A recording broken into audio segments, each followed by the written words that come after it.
Well, we're here. Mia squinted into the darkness, trying to make out the structure in front of her. Finally. Can I take this blindfold off? We've been in the car for over an hour now. Plus, I thought this was supposed to be sexy. Liam couldn't see from underneath the tea towel or the sunglasses placed over top, but Mia was rolling her eyes at him from the driver's seat. She had made it pretty clear to him before the drive that she would still be clothed once the blindfold was removed. But Liam must have forgotten that part. Nope, leave the blindfold on. If you know what's good for you, that is. The pair had been in a relationship for a little over 2 years, though they had known each other for far longer. When Liam first moved to Pine Hill at the beginning of 6th grade, the petite, shy boy could hardly communicate with his peers. His family home, a near shack located close to the Seneca Forest, had burnt down in an apparent freak accident. Half of the students at Pine Hill Middle School were convinced that Liam was the culprit, while the other half viewed him as a local celebrity. Either way, he truly was the talk of the town. The only student who seemed interested in Liam's well-being, rather than getting new gossip to share, was Mia. Mia, the intelligent brunette who caught the bus stop shortly after Liam, was certainly out of his league, even for 6th grade standards. But in Mia's eyes, Liam was like the worms that baked on the sidewalk in front of the bus stop every morning. People could help them, they just chose not to. In the same way that Mia would hop around each morning, slinging worms back into the safety of cool dirt, she would save Liam from being a complete social outcast. Mia convinced her circle of friends to give Liam a chance, playing basketball with him after school, seeing movies on the weekend, everyone playing Release together in the park at night. Before long, Liam was a member of the popular crowd at Pine Hill, his tragic upbringing now all but forgotten. Forgotten to everyone but Mia, who secretly, deep down, had been in love with Liam since that first day on the bus. Thankfully for Mia, her time would come, eventually. Both Mia and Liam's family had strong roots in their faith, making the pair the only two out of their friend group forced to attend the local Christian college following grade 12. Mia had only planned to get some basic credits under her belt before transferring, but after hearing that Liam would be attending, she altered her agenda. 2.5 years later, Mia's plans had unraveled exactly as she expected, and if things kept going smoothly, she would be engaged shortly after graduation. But one moment seemed to ruin an entire decade's worth of planning. Ugh, it smells like total shit in here. Please don't tell me we are under Old Man's Bridge, Liam asked, his arms outstretched into the darkness.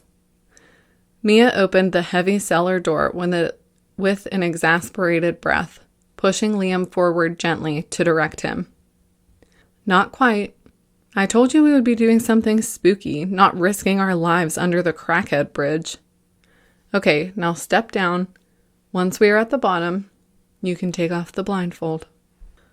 Mia rested her hands gently on Liam's shoulders, leading him down the stone cellar steps.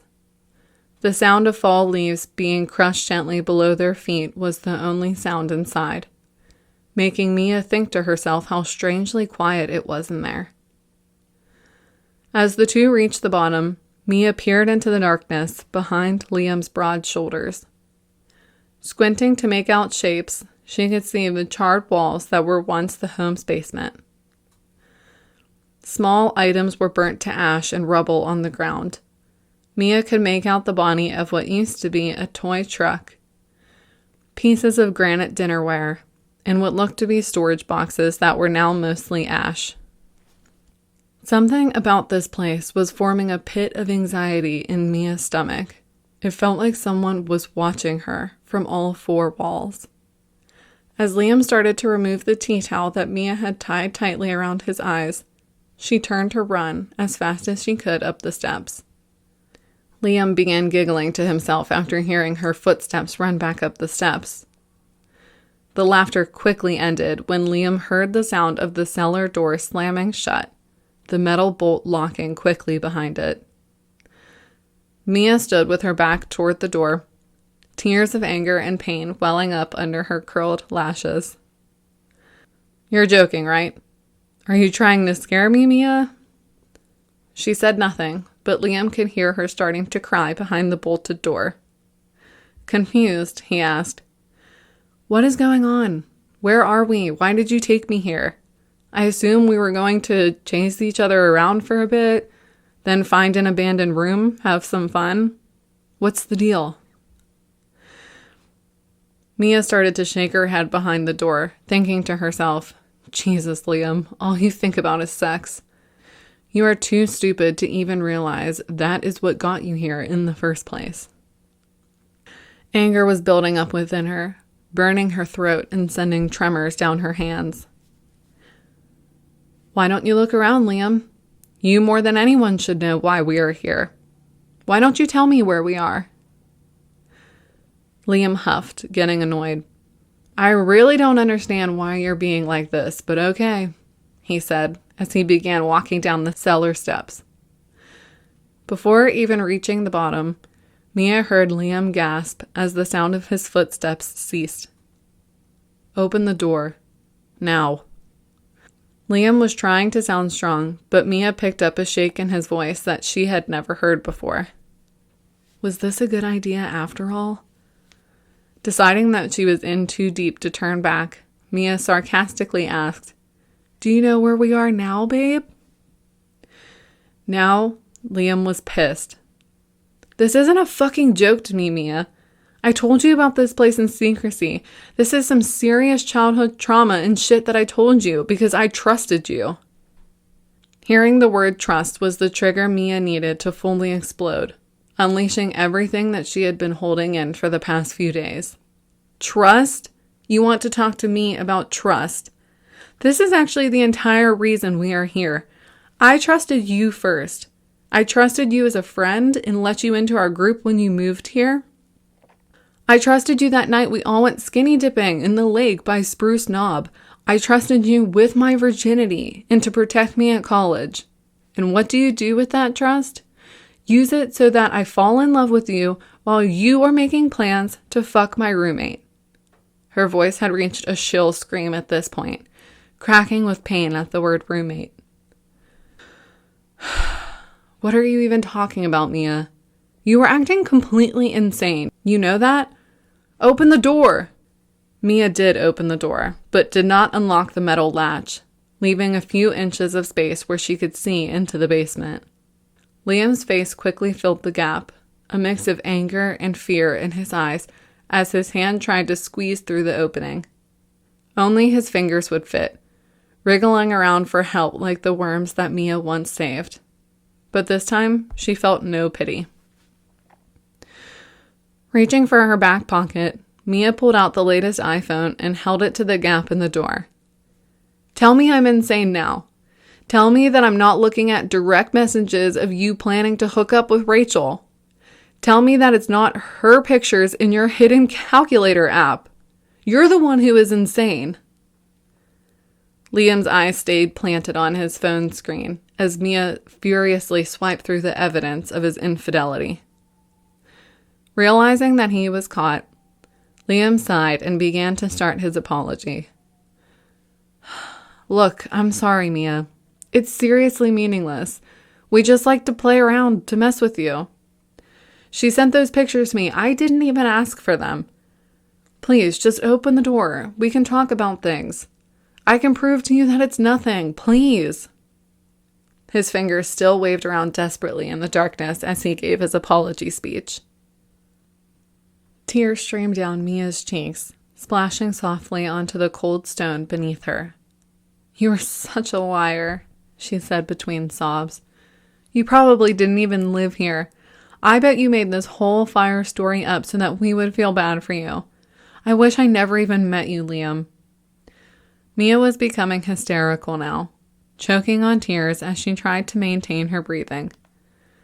Liam could barely look at her this way, his eyes hovering on her shoes at the bottom of the door. I never lied about that, Mia. Everything I told you about this place was true. The night terrors, the constant maggots, that thing I saw. I swear I never lied about that. I'm sorry, I'm such an idiot. I don't know why I even pursued Rachel. You are everything to me. Please, Mia. She continued to sob, but Mia had to admit to herself that Liam's desperation tugged at her heart. After all, she loved him. She wanted to spend her life with him prior to going through his phone. She finally peeked up to look at him through the crack, the phone illuminating his soft green eyes. Mia was just about to reach for the metal lock and forget this mess when she saw something. As she took a step forward, the phone shined at the bottom of the door. A gap about a foot wide had formed as the charred wooden door began to disintegrate over time. Within that small area of darkness, Mia could see what looked to be 2 black stones placed directly behind Liam's feet. She squinted and blinked into the darkness to make out the shapes. Are those hooves? Mia jumped, the phone falling from her hand and landing with the flashlight face down. Her feet instinctively carried her away from the door, backing into the crumbling walls behind her as darkness filled the room. Liam's eyes widened in confusion as he watched her, saying, "What? What happened? Turn the light back on." Horrified, Mia slowly crouched to the ground and grabbed the phone with a shaking hand. Her knees knocked together as she shook in fear, slowly shining the light back over to the foot of the door. Liam watched Mia's eyes widen, tears slipping out once again as her shaking hands covered her mouth. "What, Mia? What do you see?" "I think there's something behind you. I swear I see like an animal in there." Mia's voice and body shook violently with fear. Liam sighed. He was over this game and this prank. Sure, he may have cheated on his girlfriend, but that doesn't mean she can psychologically toy with him for the night. "You know, Mia, I'm over this game. We could have talked about this at the dorms. I would have explained everything there. You being upset does not give you the right to take me prisoner. Now stop this and open the door, or I'm seriously done with you." Feeling scared and embarrassed at this point, Mia rose to her feet, grabbing the cell phone and walked back toward the door. As her fingers reached for the deadbolt, she told herself not to look behind Liam's face and into the basement. Something deep inside was telling Mia not to look, but she just had to. For just a second, her eyes shot back to the area of the basement visible through the crack. Standing at the bottom of the steps behind Liam was a pitch-black figure so dark that the light from the phone did not illuminate any features. The only part of this person or thing that Mia could make out were 2 large, twisting horns atop its head. Mia was telling her legs to run, sprint out of this place before she saw anything else that her mind could not explain. Yet she couldn't move an inch. Her body was paralyzed with fear as the figure began moving up the steps toward Liam. "What?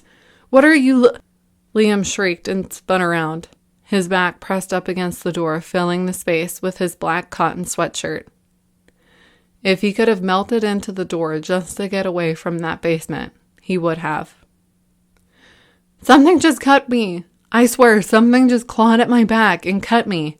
Mia, let me out of here, please. This place is so fucked up."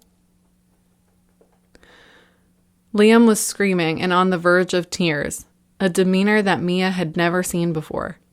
It frightened her to the bone. As panic and anxiety began filling the charred remains of the house, Mia finally felt the adrenaline spike she needed in order to take action. She jumped toward the door, reaching desperately for the deadbolt. The phone's flashlight bounced around the walls as Mia clutched onto it with one hand, the other finally unlocking the door. She expected the door to fly open, Liam to grab her over his shoulder and take them to the safety of his car.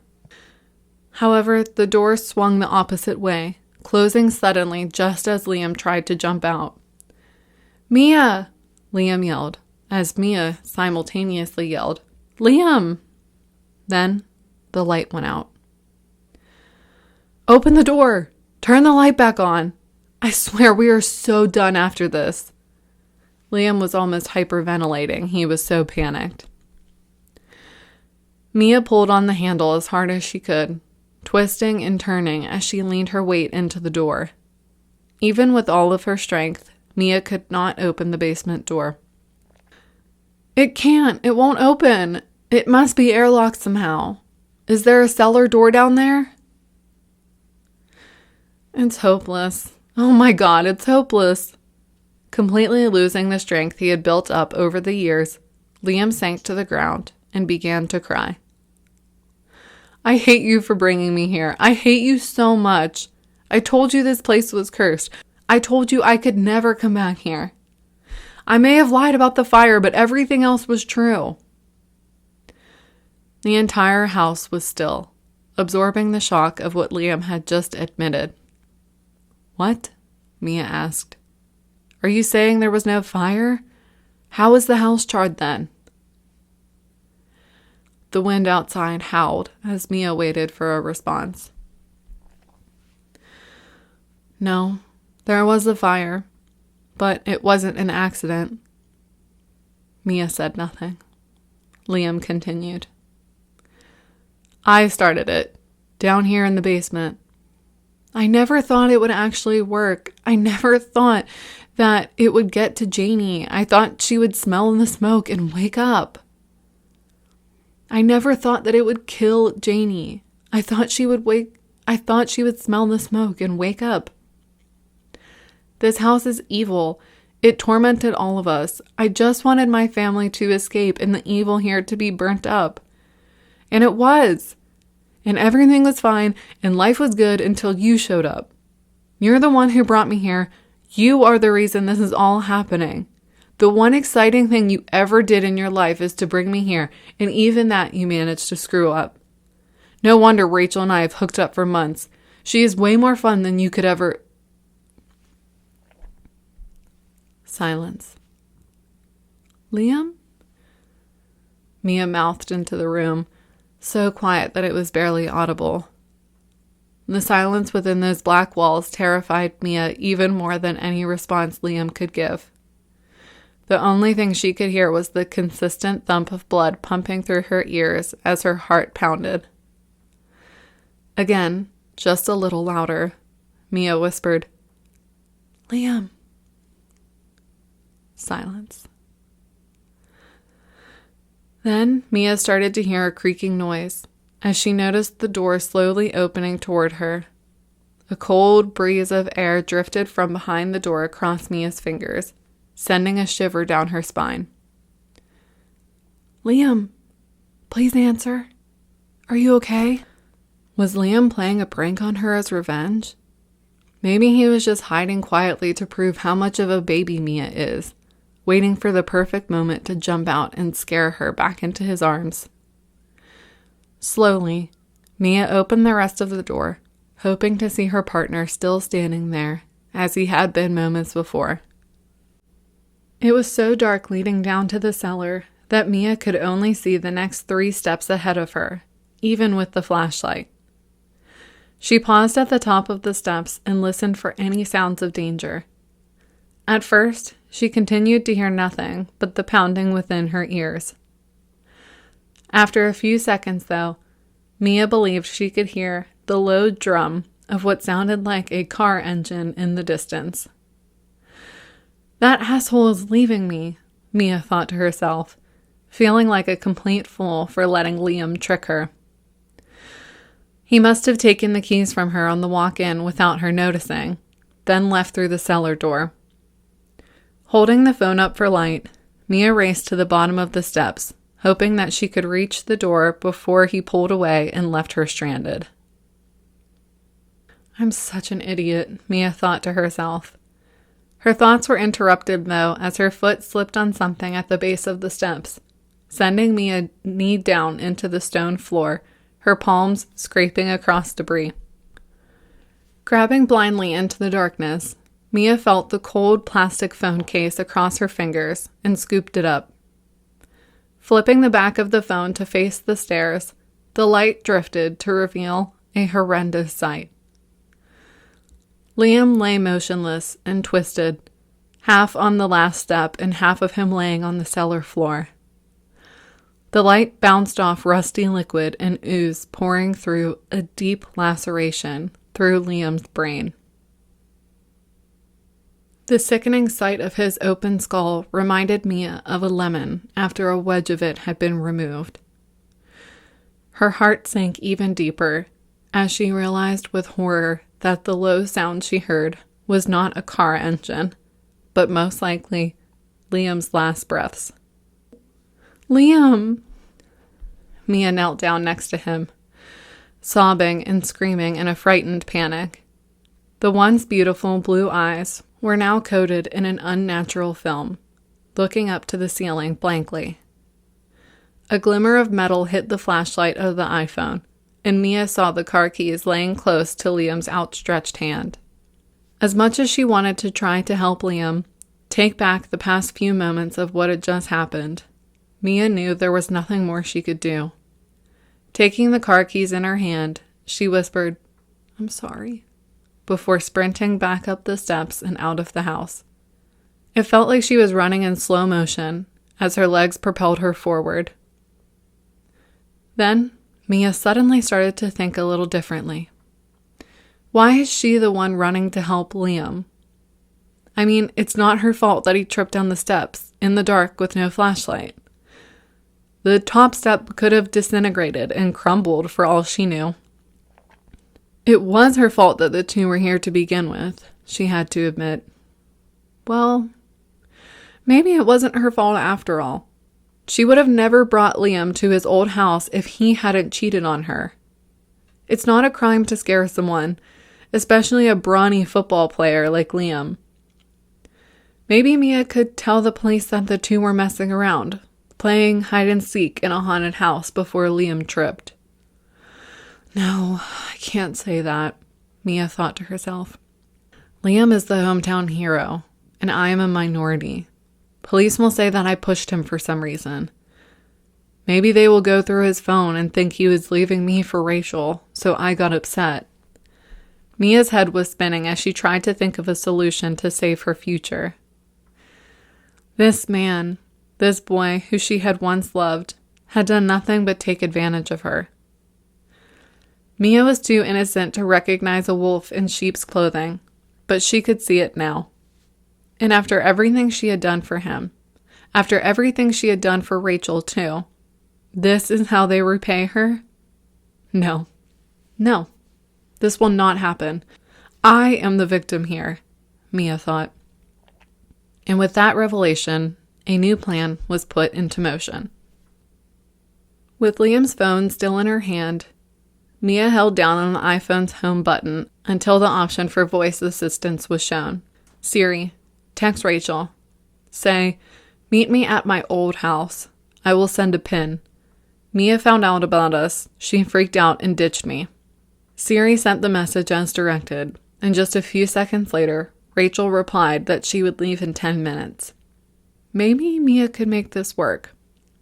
As she raced back outside to her car, thunder cracked overhead, and the leaves of trees nearby began to rustle loudly.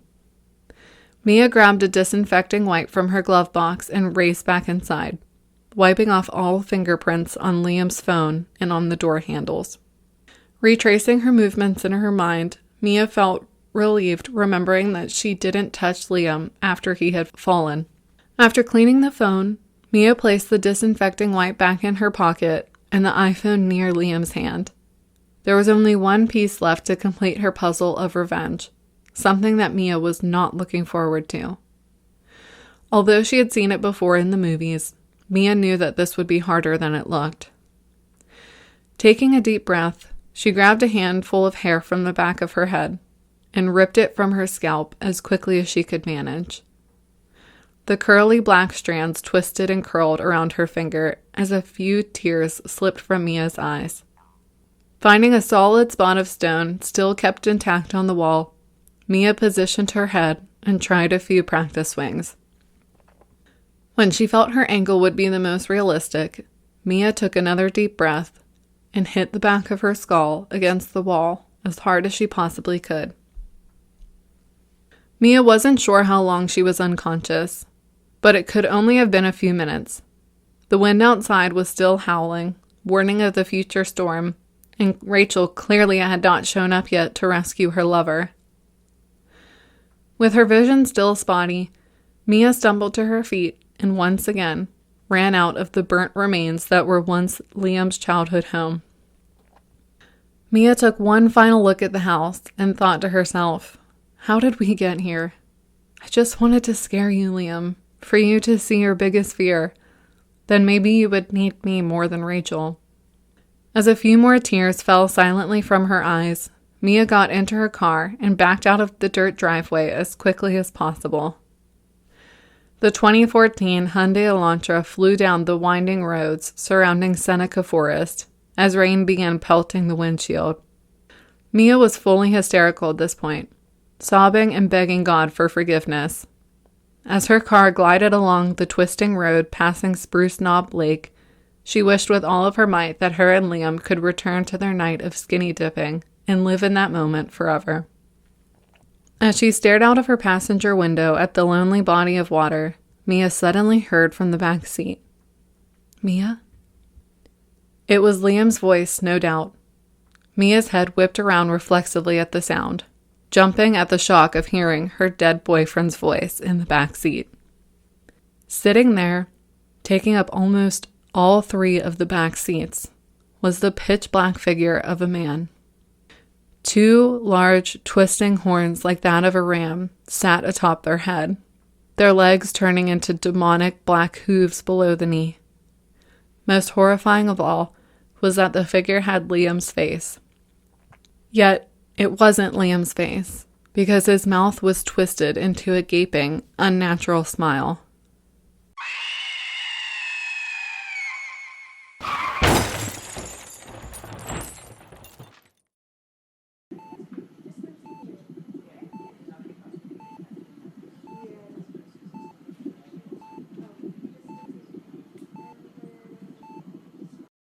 "Mia, can you hear me?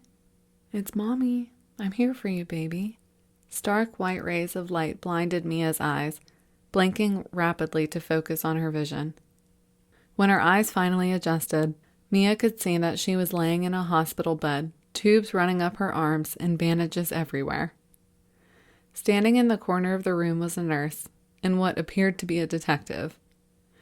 All sets of eyes remained on Mia as she looked around the room in confusion. "What happened?" Mia mumbled, truly not remembering the details of the night in question. Mia's mother grabbed her daughter's hand gently for comfort and said, "You got into a bad car accident about a week ago. Last Friday, during the big storm, you veered off the road and into a tree." Her mother began to sniffle at the thought. "Do you remember any of that?" The detective had made her way over now, noticing that the mother and daughter were discussing important details of that night. The detective, a woman in her early 30s with olive skin and pretty eyes, said, "Hi, Mia. I'm Detective Ramirez, and I just want to get some details about that night, if you can remember any." Detective Ramirez looked to the other side of the room, where a man with a detective badge and leather jacket stood, staring at her. Mia quickly deduced that the man must be Detective Ramirez's partner, probably the bad cop of the two. "That night, I just remember the sound of the car crashing." Detective Ramirez nodded and wrote down something on her notepad. As she looked back at Mia, her eyes softened and she asked gently, Do you remember going somewhere with Liam that night?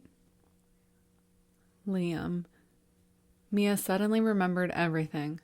Flashbacks and pieces of the night invaded her memory like a fever dream. Then she remembered what she had seen in her back seat just before crashing. The consistent beeping of the machine next to her started to increase, and Mia's hands began to shake violently. Detective Ramirez placed a supporting hand on Mia's shoulder as her mother clutched Mia's hand tightly. It's okay. Be as emotional as you need. I can be here as long as it takes, but we need to know what happened that night. Full of anger and pain, Mia sobbed through the story she had worked to develop that night. Liam had always been emotionally abusive to her, ripping apart her insecurities and pressuring her into situations that she did not want to be a part of, which was actually true. But then came the fabrications. That night, Liam told Mia he was going to take her on a surprise date because he had something to share. Liam drove Mia to his old abandoned home and admitted to his relationship with Rachel before giving Mia an ultimatum.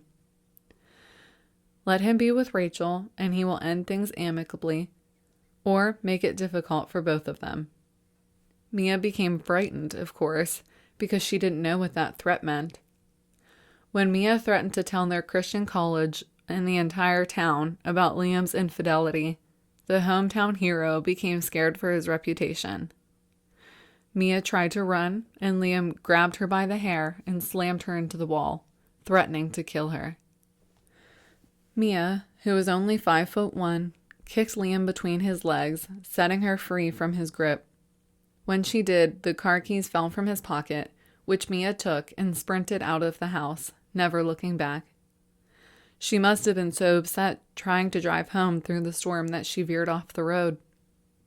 Perhaps there was an animal, or perhaps her brakes just gave out going around that bend. Mia couldn't remember, she told the detective, sobbing through her story.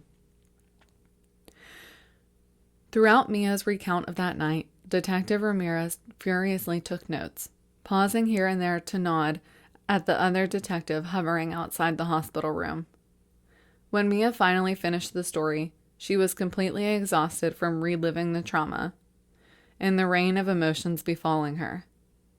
Detective Ramirez stepped out of the room to discuss her notes with the other detective, Detective Johnson, while Mia's mother went to the cafeteria for some coffee and a ginger ale. Well, do you believe her? The other girl did find the body at the bottom of the steps. Detective Ramirez paused to gather her thoughts, then slowly began to nod. I do believe her. I think she's been abused by that boy for a long time without even realizing. You should have seen her heart rate spike when I just said his name. I've seen that before in multiple battered women. Not all get to escape, sadly. Detective Johnson nodded thoughtfully before saying, One piece I don't understand. If the boy was upset and tripped in the dark, how did the laceration on his back get there? They looked like claw marks and were too deep for fingernails.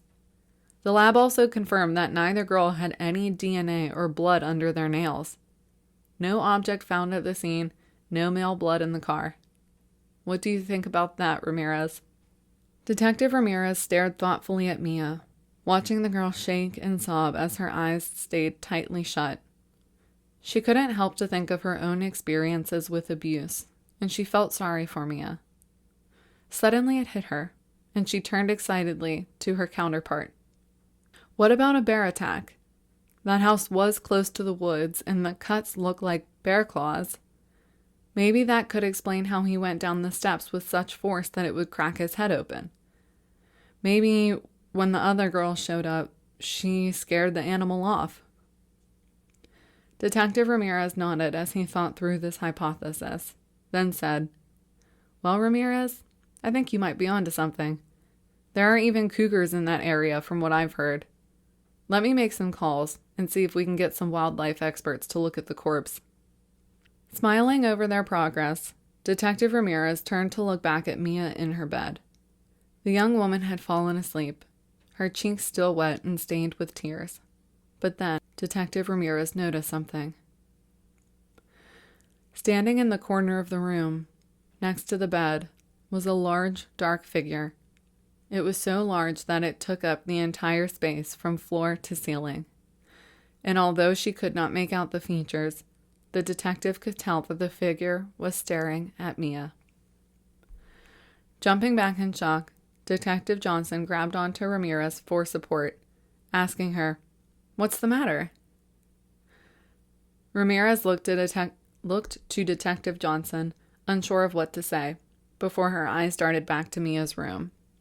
Yet this time, there was nothing. No figure in the corner, no darkness, just the consistent beeps of hospital machinery and blinding overhead lights. Sighing and running shaking fingers through her hair, Detective Ramirez said, "I'm sorry. I thought I saw something in the room. I need to stop pulling doubles." "Mia, wake up. It's time to take some pain relievers." Mia rubbed at her eyes, still exhausted and in pain. Yawning, she rolled over in her hospital bed and took the small cup of medicine from a nurse. The taste of iron washed over Mia's mouth as thick red liquid dripped down her throat. "Is this blood?" Instinctively, Mia started to spit the liquid out of her mouth, but a cold, dead hand covered her lips, grasping her head firmly. Mia looked up in horror, and standing in front of her was Liam. Well, parts of Liam. Mia could tell that it was Liam's body by the posture and build, along with a small tattoo on his chest. His legs twisted into hairy stumps below the knees, with the hooves of a ram at his feet. The face that once provided Mia with so much comfort was now gone, the ram's head completely replacing what she knew of Liam. A deep laceration split the two horns in half, as maroon blood and black sludge dropped out of it.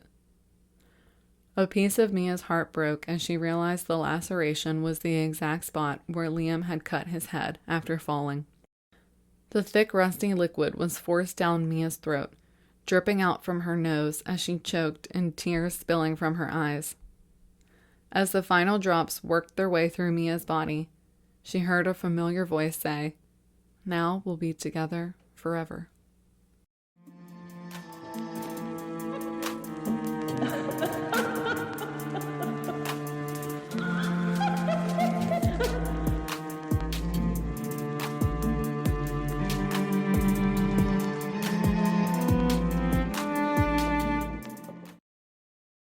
Want to creep on us? Follow us on social media at Ew, That's Creepy Podcast, or send us an email at ewthat'screepypodcast@gmail.com. Don't forget to rate, review, and subscribe. Thanks, creepy cats!